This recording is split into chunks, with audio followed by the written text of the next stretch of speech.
बच्चों, हम लोगों ने कल पढ़ा था चक्रीय या बंद श्रृंखला यौगिक। ये दो भागों में बांटे गए हैं, एक है समचक्रीय यौगिक, एक है विषम चक्रीय यौगिक। समचक्रीय यौगिक भी दो भागों में होते हैं, एरोमेटिक यौगिक और एलिसाइक्लिक यौगिक। अब हम इनका अध्ययन करेंगे। तो सबसे पहले लेते हैं ए समचक्रीय यौगिक। समचक्रीय नाम से ही पता चल रहा होगा कि जो चक्र बनेगा वो समान परमाणुओं का बनेगा। समझ में आ गया? जो इनमें चक्र बन रहा है तो क्या कहेंगे? समान। चूंकि कार्बनिक पढ़ रहे हैं तो कार्बन परमाणुओं का ही चक्र बनेगा। तो इन सभी यौगिकों का चक्र यानी रिंग कार्बन परमाणुओं द्वारा बनती है। ये यौगिक भी दो प्रकार के होते हैं। अब ये कौन कौन से प्रकार के हैं इसको देखें। सबसे पहले हमने बताया था समचक्रीय यौगिक एरोमेटिक और एलिसाइक्लिक। तो इसमें पहला होगा एरोमेटिक यौगिक। तो बच्चों यहाँ पर एरोमेटिक शब्द ये एक शब्द से आया है और उस शब्द को कहते हैं एरोमा। एरोमा का मतलब होता है सुगंध और एरोमेटिक से बनता है सुगंधित यौगिक। तो हम इसे बोलेंगे, एक तो ऐसे यौगिक बेंजीन अथवा बेंजीन के समान होते हैं और बेंजीन के सभी यौगिक इसी वर्ग में आते हैं और ये सारे के सारे सुगंधित होते हैं। सुगंध के कारण ही इनका नाम एरोमेटिक कहा गया। ठीक है? तो वे चक्रीय यौगिक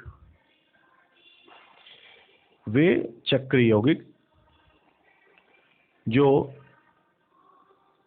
गुणों तथा चक्रीय श्रृंखला की संरचना में बेंजीन के समान होते हैं,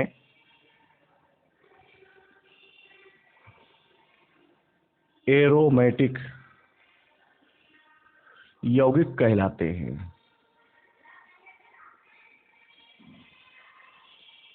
इस वर्ग में बेंजीन के सभी यौगिक उपस्थित हैं। इस वर्ग में बेंजीन के सभी यौगिक उपस्थित होते हैं। इस वर्ग के यौगिक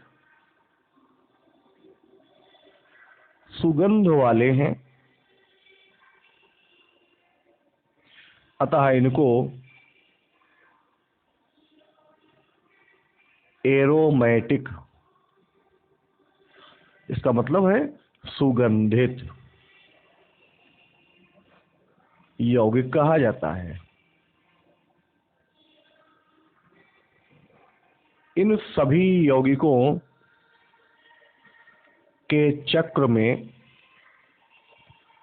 कार्बन के 6 परमाणु होते हैं, अतः इन्हें बेंजीनॉइड यौगिक भी कहते हैं। इतना समझ गए? अब कैसे कौन कौन से कंपाउंड हो सकते हैं इसको देखें। सबसे पहले तो हमने ले लिया ये बेंजीन, इसे बोलेंगे बेंजीन। अब इसके जितने भी यौगिक हो सकते हैं वो बना लेते हैं। हम यहाँ पर लगा दें OH, तब इसका नाम हो जाएगा फिनॉल। 3 बंधों की जगह पर हम इस प्रकार से भी बना सकते हैं। अगर हम यहाँ CHO लगाएं तो नाम हो जाएगा बेंजल्डिहाइड। और रिंग में अगर COOH लगा लें तो नाम हो जाएगा बेंजोइक एसिड। अगर यहाँ पर CH3 लगा दें तब नाम हो जाएगा टॉलुइन। अगर यहाँ पर NH2 लगा दें तो नाम हो जाएगा एनिलीन। समझ में आ गया? बहुत सारे हो सकते हैं। अगर Cl लग जाए तो क्लोरोबेंजीन, Br लग जाए ब्रोमोबेंजीन, Cn साइनाइड लग जाए तो साइनोबेंजीन। समझ में आ गया? CONH2 लग जाए तो बेंजेमाइड। तो ये इतने प्रकार के कंपाउंड, ये सारे के सारे एरोमेटिक कहलाएंगे। अब हमको बी हेडिंग है एलिसाइक्लिक यौगिक। एलिसाइक्लिक यौगिक, तो इसको समझें। क्या है एलिसाइक्लिक यौगिक? कि वे चक्रीय यौगिक, वे चक्रीय यौगिक, इनके गुण एलिफैटिक यौगिकों से बहुत समानता रखते हैं। तो वे चक्रीय यौगिक जो गुणों तथा चक्रीय श्रृंखला की संरचना में एलिफैटिक यौगिकों के गुणों से तथा उनकी संरचना से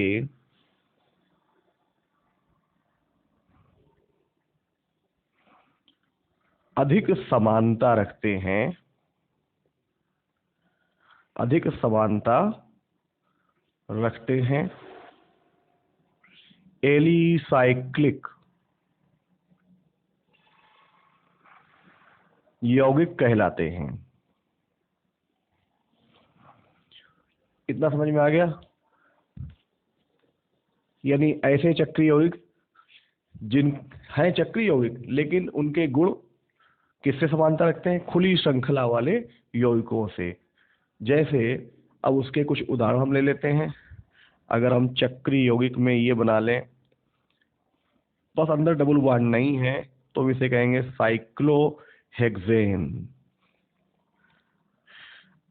ऐसे ही 5 कार्बन की अगर रिंग बनाए तो हम इसे कहेंगे साइक्लोपेंटेन। 4 कार्बन की रिंग बनाए तो बोलेंगे साइक्लोब्यूटेन। 3 कार्बन की रिंग बनेगी तो नाम हो जाएगा साइक्लोप्रोपेन। इतना समझ में आ गया? अब आते हैं विषम चक्रीय यौगिक। ये बी है, विषम चक्रीय यौगिक।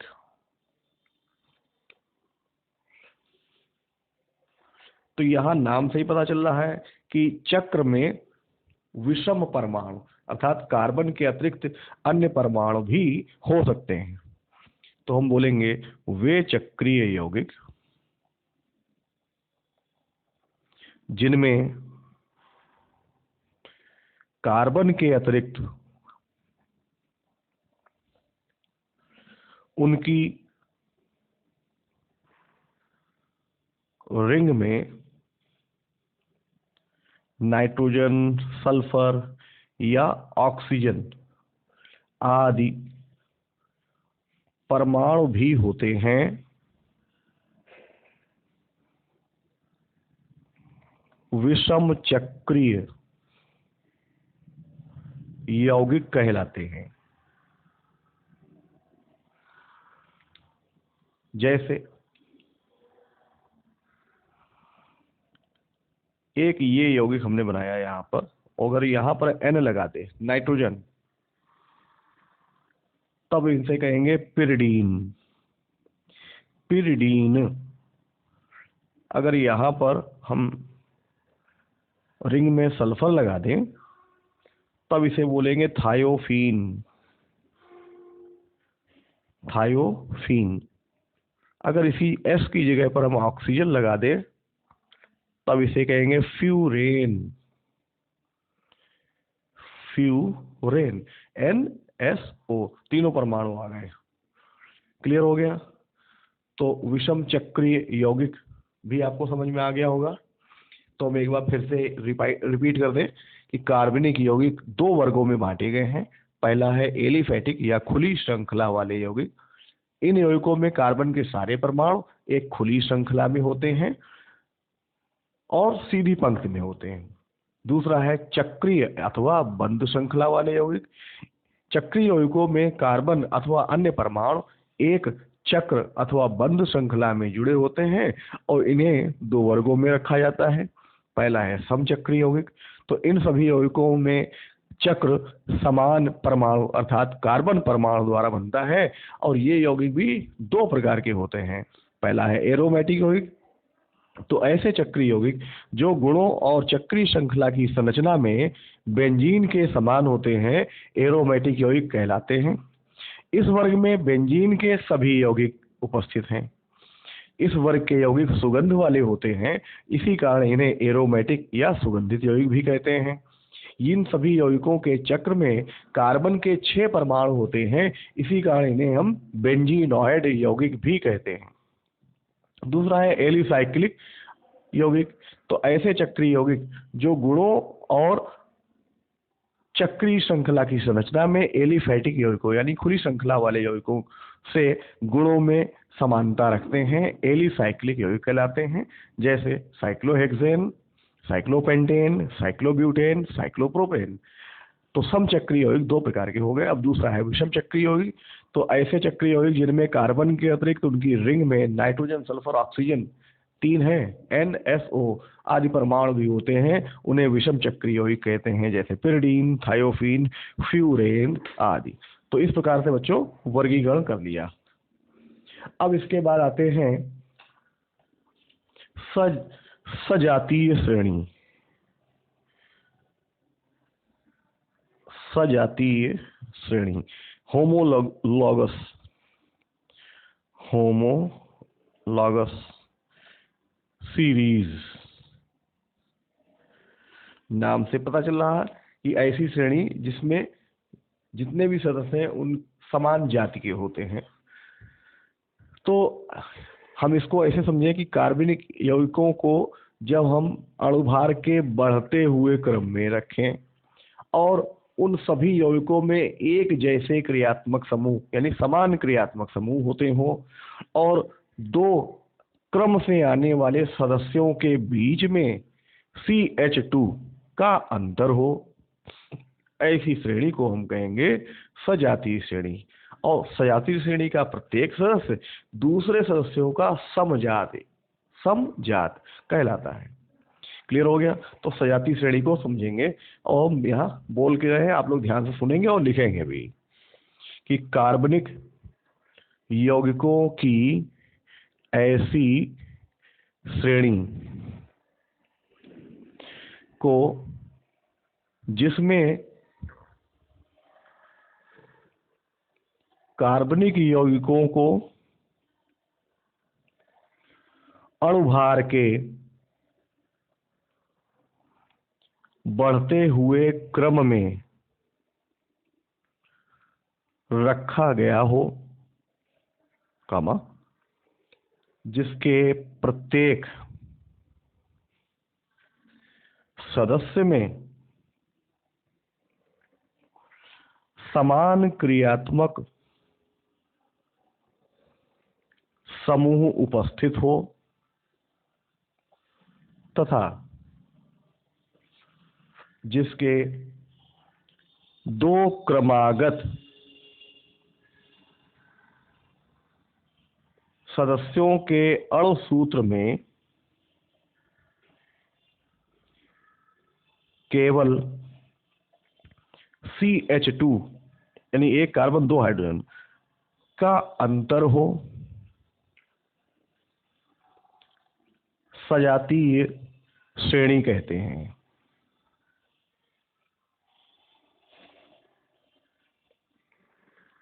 किसी सजातीय श्रेणी का प्रत्येक सदस्य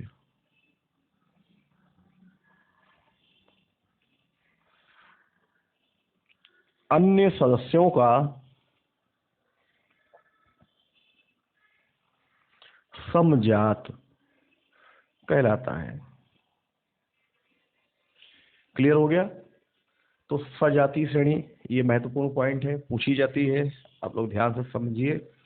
अब आते हैं सजातीय श्रेणी की विशेषताएं। तो क्या क्या विशेषताएं हैं, तो हम एक एक करके बोल रहे हैं, आपको समझिए और याद करके लिखिए।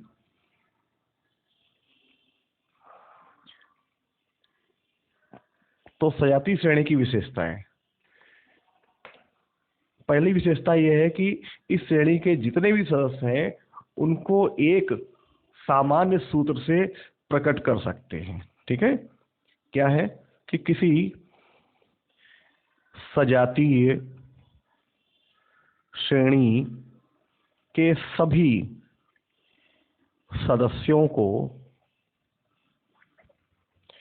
एक सामान्य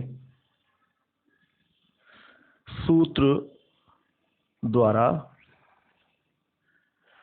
प्रकट किया जा सकता है। क्लियर हो गया?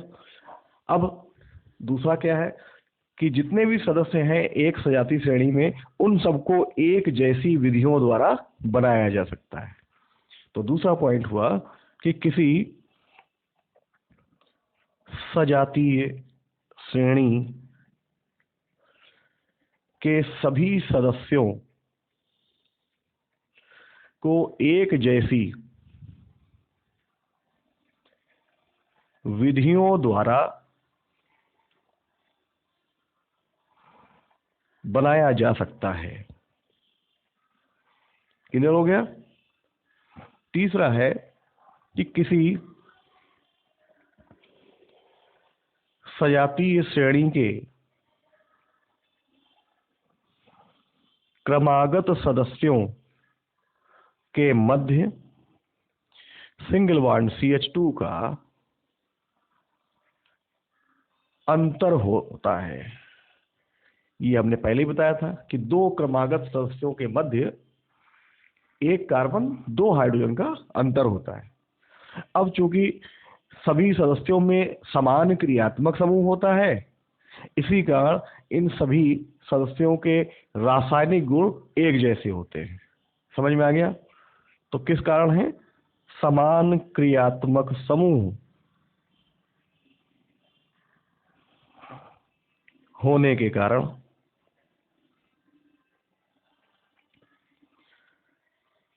सजातीय श्रेणी के सदस्यों के रासायनिक गुण समान होते हैं, किंतु भिन्नता भी है। तो भौतिक गुणों में भिन्नता होती है।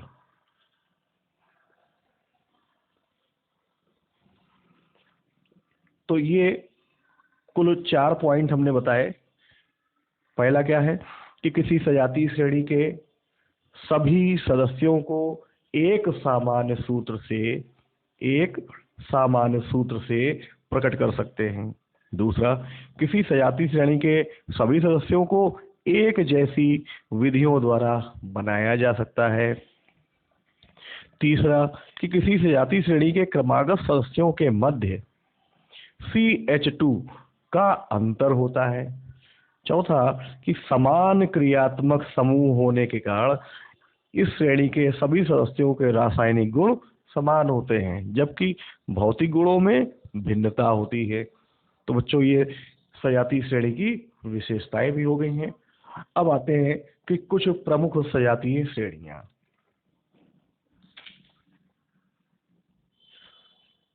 कुछ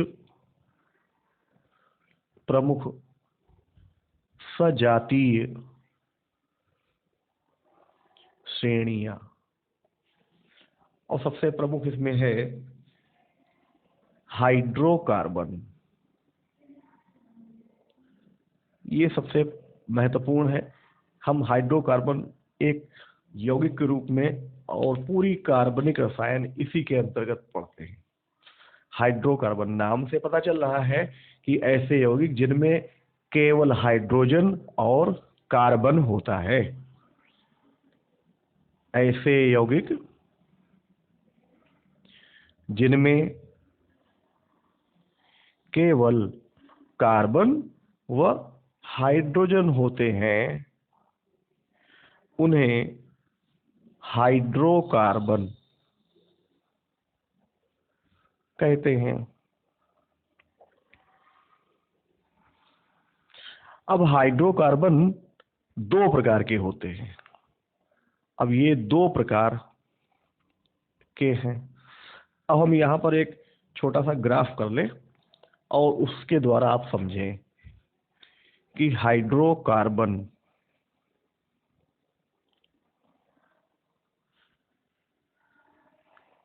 ये दो प्रकार के हैं। पहला है संतृप्त हाइड्रोकार्बन और दूसरा है असंतृप्त हाइड्रोकार्बन। संतृप्त का मतलब है अब उसमें अलग से हाइड्रोजन का योग नहीं हो सकता, अर्थात ऐसे कार्बनिक या ऐसे हाइड्रोकार्बन जिनमें कार्बन और कार्बन के मध्य केवल एकल बंध होते हैं। क्लियर हो गया? इन यौगिकों को IUPAC में एल्केन कहा जाता है। क्या कहा जाएगा? एल्केन। इन यौगिकों में कार्बन और कार्बन के मध्य केवल एकल बंध होते हैं। और असंतृप्त हाइड्रोकार्बन का क्या हो? इसका मतलब है कि ऐसे यौगिक जिनमें हाइड्रोजन परमाणुओं का योग हो सकता है। और ये यौगिक दो प्रकार के होते हैं। ऐसे हाइड्रोकार्बन जिनमें कार्बन और कार्बन के मध्य द्विबंध क्या हो? द्विबंध होता है, उन्हें हम कहते हैं एल्कीन। समझ में आ गया? और ऐसे हाइड्रोकार्बन जिनमें कार्बन और कार्बन के मध्य त्रिबंध होता है उन्हें कहते हैं एल्काइन। इतना समझ में आ गया? तो हाइड्रोकार्बन अभी हमने बताया, ऐसे यौगिक जिनमें केवल कार्बन और हाइड्रोजन होते हैं उन्हें हाइड्रोकार्बन कहते हैं। ये दो प्रकार के होते हैं। संतृप्त में कार्बन और कार्बन के मध्य केवल एकल बंध होगा और संतृप्त में द्विबंध या त्रिबंध भी होते हैं। ठीक है? तो पहला क्या हो गया? संतृप्त हाइड्रोकार्बन। ऐसे हाइड्रोकार्बन जिनमें C व C के मध्य केवल एकल बंध होते हैं, इन्हें IUPAC में एल्केन कहते हैं। दूसरा है असंतृप्त हाइड्रोकार्बन। तो ऐसे हाइड्रोकार्बन जिनमें C व C के मध्य द्विबंध या त्रिबंध होते हैं उन्हें असंतृप्त हाइड्रोकार्बन कहेंगे। अतः ये दो प्रकार के होते हैं। पहला प्रकार द्विबंधी हाइड्रोकार्बन, इनमें C व C के मध्य एक द्विबंध होता है। IUPAC में इन्हें एल्कीन कहते हैं। ठीक है? क्या कहेंगे? एल्कीन। और दूसरा है त्रिबंधी हाइड्रोकार्बन, इनमें सी व सी के मध्य एक त्रिबंध होता है और IUPAC में इन्हें एल्काइन कहते हैं। तो इतना समझ में आ गया।